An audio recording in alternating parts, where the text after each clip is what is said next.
Oke semuanya, Assalamualaikum warahmatullahi wabarakatuh. Salam sejahtera di dekat semua. Jumpa lagi bersama saya di program pembelajaran fisika itu mudah. Jadi kali ini kita akan membahas tentang pembahasan baru yaitu fluidostatik ya.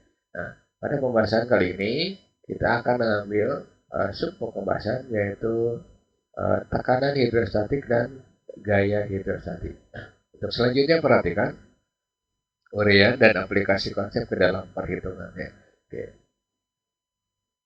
Nah, sekarang tekanan hidrostatik. Nah, di sini saya tampilkan gambar wadah ya atau tempat berupa persegi kubus dan sebelah kanan berupa silinder ya. Nah, tinggi air yang pun ini keduanya diisi dengan air, tingginya adalah H, sebelah kanan juga H ya. Dan nah, sekarang apa itu fluida? Ya, fluida itu adalah zat air atau zat yang dapat mengalir. Nah, tetapi di sini fluida-fluida tersebut atau contohnya kita sebut air, kita masukkan ke suatu wadah sebelah kiri atau sebelah kanan ya wadahnya. Oke. Nah, nanti di sini begini. Pada wadah kiri atau wadah kanan ini ada air bermassa M ya. Kemudian beratnya itu sama saja dengan M kali G ya, di mana nanti massa yaitu massa jenis kali volume kali G ya. Nah, kemudian di sini ada wadah luasnya kita sebut A. Nah, di mana wadah itu panjangnya adalah P, P kecil ya. Kemudian ini panjangnya L, panjang lebarnya L, kemudian tingginya H. Sedangkan ini yang kanan, ini jari-jari penampangnya kita sebut R, maka nanti untuk yang kiri luasnya adalah P kecil kali L, ya, P kecil kali L, kemudian yang kanan luas permukaannya tabung ya itu V R kuadrat. Nah, jadi nanti dari data-data ini kita akan mencari berapa besar tekanan. Nah, besar tekanan itu kita ambil dari konsep mekanikanya ya. Nah, tekanan itu gaya persatuan luas. Nah, berarti kita ganti notasinya PH, H itu dari hidrostatik, kemudian F-nya ganti dengan M kali G. Ya, dibagi dengan A. Nah, kemudian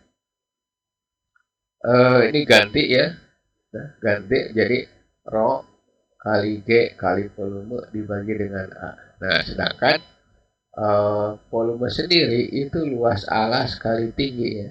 Luas alas kali tinggi. Nah, tingginya kita sebut H ya. Berarti H.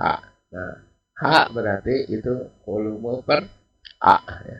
Nah, berarti nanti volume per A itu pH itu tinggal rho kali G kali H ya. Nah, oke, ini persamaan satu untuk tekanan hidrostatik.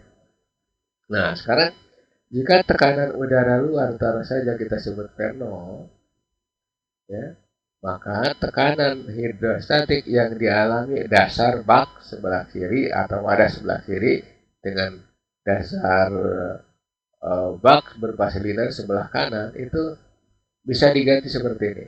Asal rumusnya adalah pH sama dengan rho GH ya. Nah, berarti sekarang tekanan hidrostatiknya tinggal begini tambah P0 rho GH gitu ya. Nah, ini persamaan satu, ini persamaan dua untuk tekanan hidrostatik. Ya, ini satuannya nanti Newton per meter eh, kuadrat ya atau persegi. Nah, rho-nya massa jenis ya, harus dalam kilogram per meter kubik, kemudian hanya ketinggian atau kedalaman ya. Oke, konsep ini nanti kita aplikasikan ke dalam perhitungan supaya kalian itu benar-benar mengerti. Oke, lanjut ke pembahasan. Apakan ya, soalnya rumusnya banyak kalau fisika itu. Nah,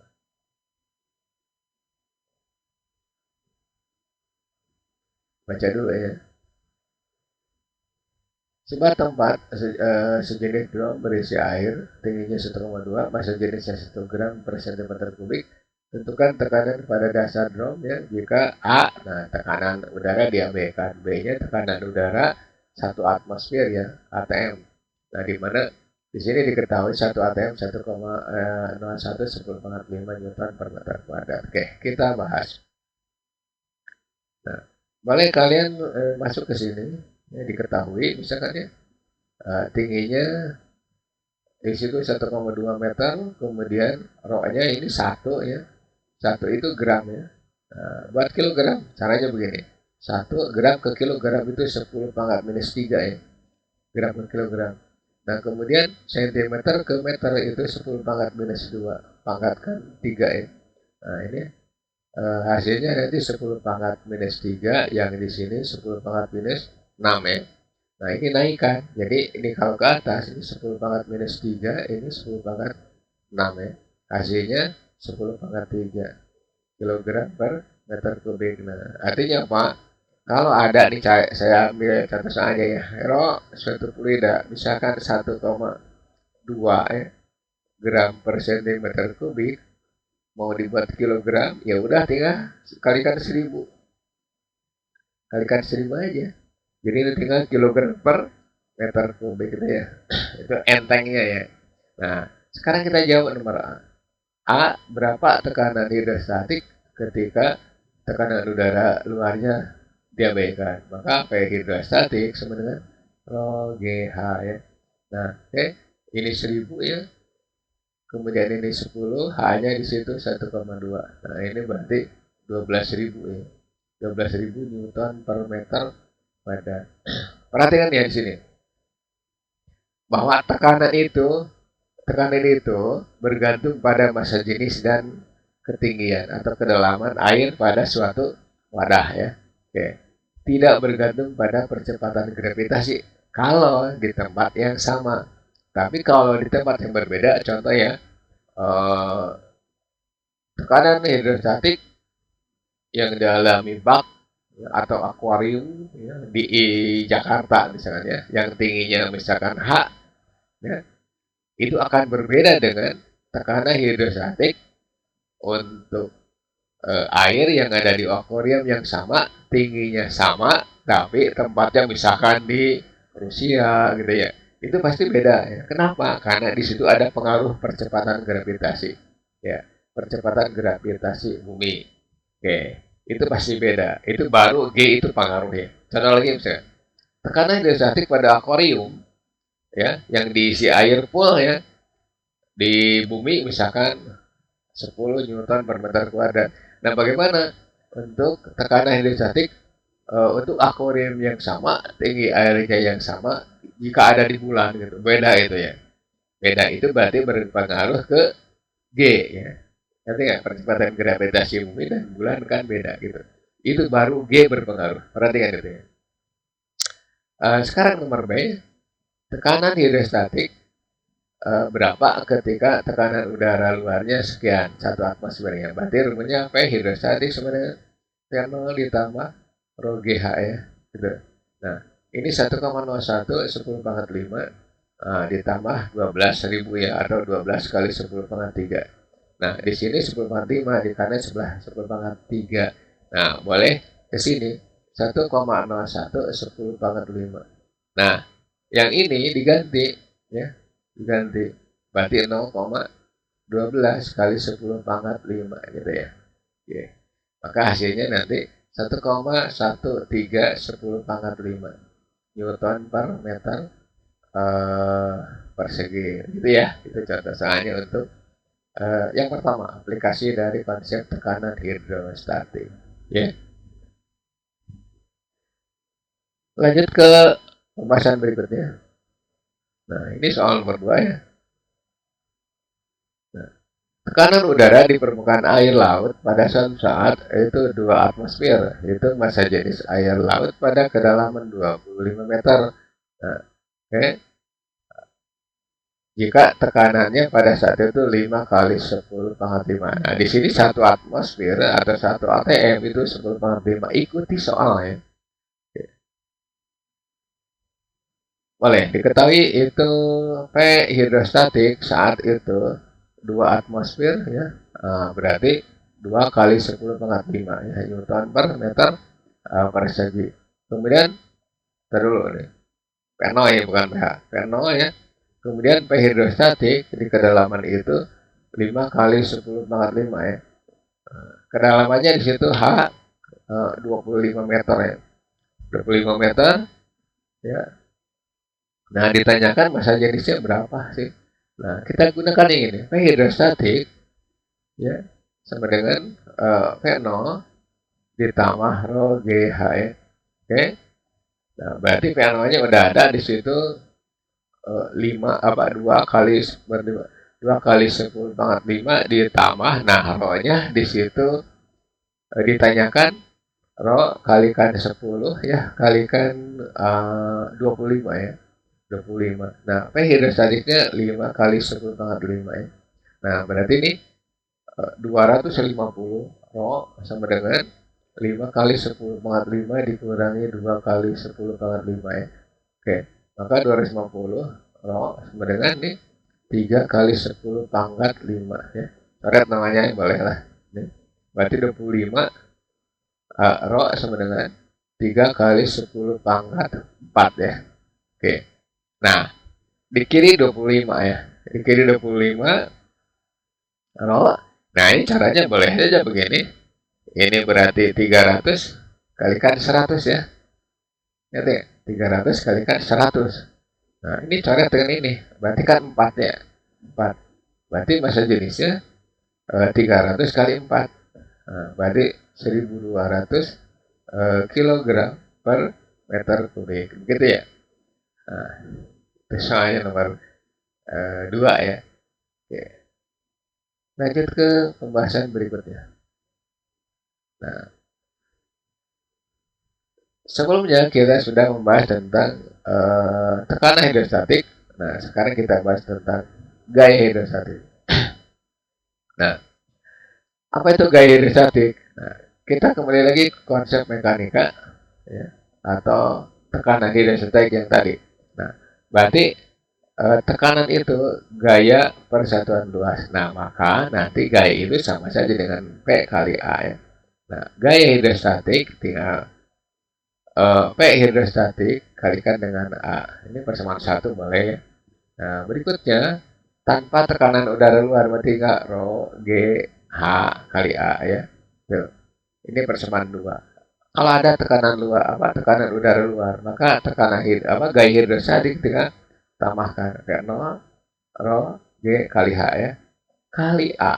Nah, ini persamaannya ke 3. Ingat A itu harus dalam keadaan MKS. Nah, gimana caranya menentukan gaya hidrostatik seperti ini? Ya. Nah, air yang ada dalam wadah ini ya, beratnya taruh saja W. Nah, nanti wadah ini dasarnya akan menerima gaya ke atas ya. Gayanya. Nah, ini bisa seperti ini ya. Tuh. Oke, ini satuannya Newton pasti. Nah, konsep ini nanti kita akan aplikasikan ke dalam perhitungan supaya kalian itu benar-benar mengerti dan paham ya. Sehingga kalau ada soal yang sejenis, kalian dapat menyelesaikan soal dengan baik. Oke, lanjut. Nah, ini yang tadi ya. Yang tadi. Nah, wadah ini ukurannya sudah ada. Panjang 50, lebar 50, tinggi 80. Nah, pertanyaannya, jika tekanan udara luar 0,5 atmosfer, tentukan gaya hidrostatik pada dasar wadah ya. Oke. Kita manfaatkan data yang ini. Nah, gimana caranya? Luas permukaan itu berarti tinggal, nah ingat ini senti ya, sentimeter, berarti 0,5 kalikan 0,5 ya. Nah, itu berarti 25 kali 10 pangkat minus 2 ya. Meter persegi. Kemudian tingginya di situ 80 cm ya. Nah, berarti 0,8 meter ya. Nah, ditanyakan berapa sih gaya hidrostatiknya? Model langsung.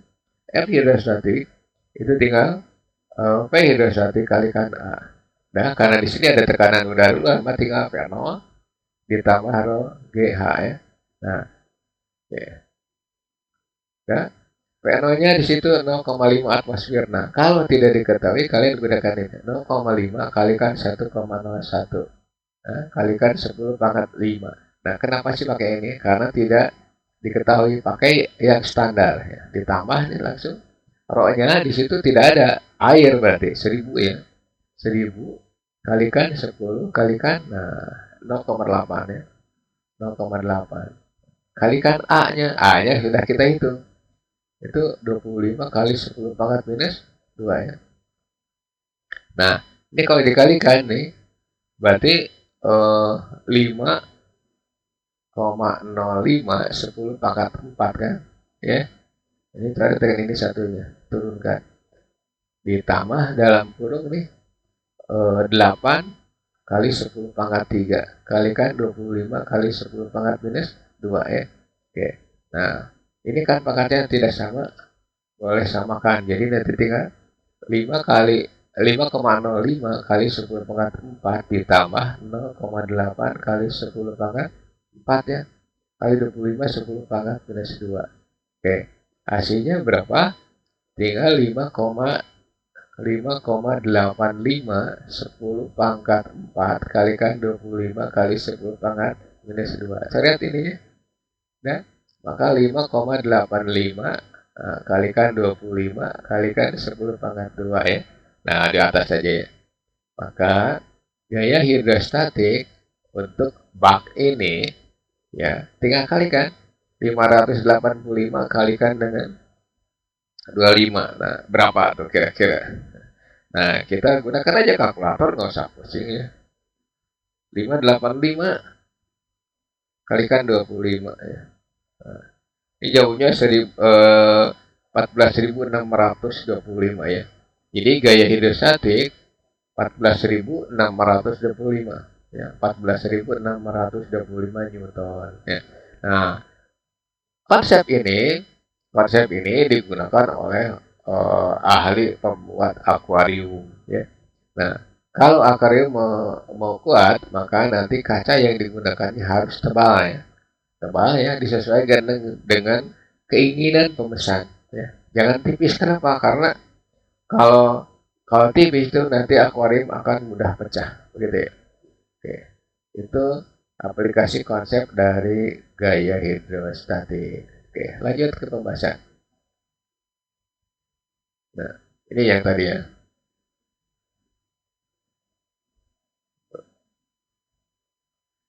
Soal nomor 4 ya. Seorang seorang penyelam dengan kedalaman 4 meter, masuk jenis air dianggap 1. Ini bukan 1 ya, syarikat 1 gram per cm kubik ya, syarikatnya hilangkan. Tentukan besar tekanan hidrostatik ke dalam penyelam tersebut. Ini gampang ya. Gampang. Berarti tinggal P no-nya itu tidak ada karena tidak diketahui ya. Kemudian massa jenisnya di situ 1 gram per cm kubik ya. Nah, ini berarti udah 1000 ya, 1000 aja lah, langsung kilogram per ya, kilogram per meter kubik ya. Dan kedalamannya itu 4 meter. Nah, gampang nih. Maka tekanan hidrostatik gunakan aja yang ini rho GH ya. Oke. Itu berarti 1000 kalikan dengan 10 kalikan dengan 4. Oh, gampang ya? Gampang ya. 4 kali 10 pangkat 4 Newton per meter persegi. Nah, kenapa sih kita kalau menyelam berat sekali? Nah, karena kita pada saat menyelam dikenai gaya hidrostatik dan tekanan hidrostatik. Makin ke dalam itu makin berat ya menyelamnya.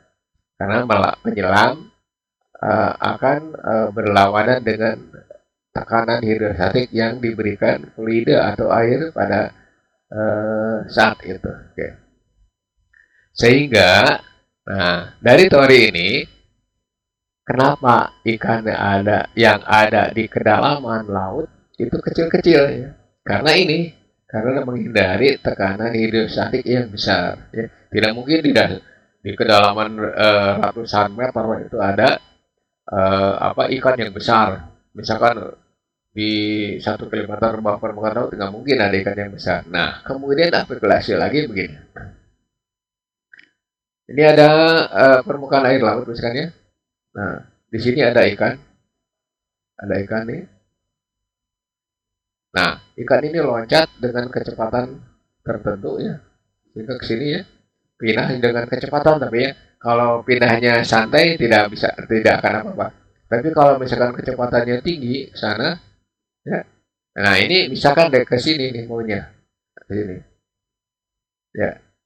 Nah, berarti di sini tekanannya P1, di sini tekanannya P2. Nah, P1 itu lebih besar dengan P2. Nah, sehingga kalau misalkan ikan ini ditarik, pada saat dipancing, misalkan ditarik dengan kecepatan tinggi, misalkan dia, nah nanti terjadi perubahan tekanan itu secara drastis ya, delta P-nya itu P1 dikurangi P2. Nah, nanti ikan ini akan langsung mati. Kenapa? Karena ususnya keluar, gitu ya. Gitu ya. Ususnya keluar akibat tekanan P1 lebih besar dibanding P2. Nah, meloncat atau ditarik dengan kecepatan yang tinggi, itu ikan akan mati sendiri, gitu ya. Akibat ususnya keluar, gitu ya. Oke.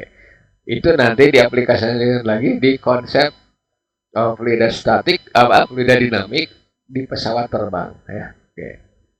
Gitu. Lanjut ke pembahasan berikutnya. Oke, ini soal nomor 5 ya. Nomor 5. Nah, seekor ikan sedang berenang di akuarium. Ikan tersebut berada di 80 cm di bawah permukaan air laut. Di permukaan air akuarium. Berapa tekanan hidrostatik dan gaya hidrostatik yang dialami ikan? Ikan bukan ikan ya. Jika luas permukaan ikan rata-rata 20 cm. Oke. Diketahui ya jalan tuh. Di H berarti 80 cm ya, 80 cm. Kemudian luas permukaannya itu 20 cm. Ini ganti 0,8 meter. Ini ganti lagi 20 10 pangkat minus ya, 4 ya. Minus 4 meter persegi. Oke, nomor A atau langsung aja ini. Tekanan hidrostatik ya. Itu tinggal rho GH ya. Ini 1000 ya. 1000 kemudian kali 10 kemudian kali 0,8 berarti 80.000 ya, atau 8 kali 10 pangkat 3 ya, Newton per meter kuadrat. Gede ya, makanya akuarium harus tebal. Nah, berikutnya gaya hidrostatisnya berapa? Gaya itu P kali H ya. Nah, kemudian masukkan 8 10 pangkat 3 ya, kalikan dengan 20 10 pangkat minus 4 ya. Oke. Berarti ini 16 Newton ya. Ini coret dengan ini. Ya. 16 Newton. Tuh, gampang kan? Gampang sekali. Lanjut ke pembahasan berikutnya. Nah, tekanan hidrostatik yang dialami titik A 8.000 Newton per meter persegi dan tekanan hidrostatis bare terhadap B itu 6.400. Tentukan perbandingan kedalaman A dan B jika massa jenis dianggap 1 gram per centimeter kubik ya. Oke. Ingat di sini tidak ada besaran lain kecuali tekanan ya. Nah, berarti tekanan itu sebenarnya rho GH. Nah, rho-nya sama, G-nya sama, maka P hanya bergantung pada H. Nah, bandingkan saja P hidrostatik A berbanding P hidrostatik B itu HA berbanding HB gitu ya. Nah, ini 8.000 ya, 8.000 ya. Kemudian di sini 6.400. Nah, ini HA berbanding HB gitu ya. Nah, ini coret aja. Coret. Nah, berarti tinggal 80 berbanding 64 sama dengan HA berbanding HB ya. Nah, kalau bagi 8 berapa? Ini 10 berbanding 8 ya. Sama dengan HA berbanding HB ya. Oke. Oke. Nanti bagi dua aja nggak apa-apa. Ya. HA ya berbanding HB. Nah, itu 10-nya dibagi lagi 5 berbanding 4 ya gitu. Ini yang ditanyakan perbandingannya ya. Tuh. Atau boleh dinyatakan berbanding HA itu 5/4 HB gitu ya. Ini, boleh begini ya. HA itu 5/4 HB. Jadi kedalaman A 5/4 dari kedalaman B gitu ya. Itu untuk soal yang nomor 6. Ya. Cukup sudah kita membahas tentang tekanan hidrostatik dan gaya hidrostatik ya, dan diaplikasikan ke konsep perhitungan ya. Sebanyak 6 soal. Mudah-mudahan kalian mengerti ya. Oke. Ini bacanya terakhir kalau salah ya. Saya percepat aja. Oke. Next video hukum Pascal dan hukum Archimedes. Kita akan membahas tentang pembahasan yang lebih seru lagi, yaitu hukum Archimedes sebagai dasar dari pembuatan sebuah kapal ya. Seandainya video ini bermanfaat untuk kalian, jangan lupa like, comment, subscribe, serta share ke teman kalian supaya kita sama-sama belajar fisika, terutama tentang fluid statik. Bila terlalu Assalamualaikum warahmatullahi wabarakatuh dan selamat beraktivitas.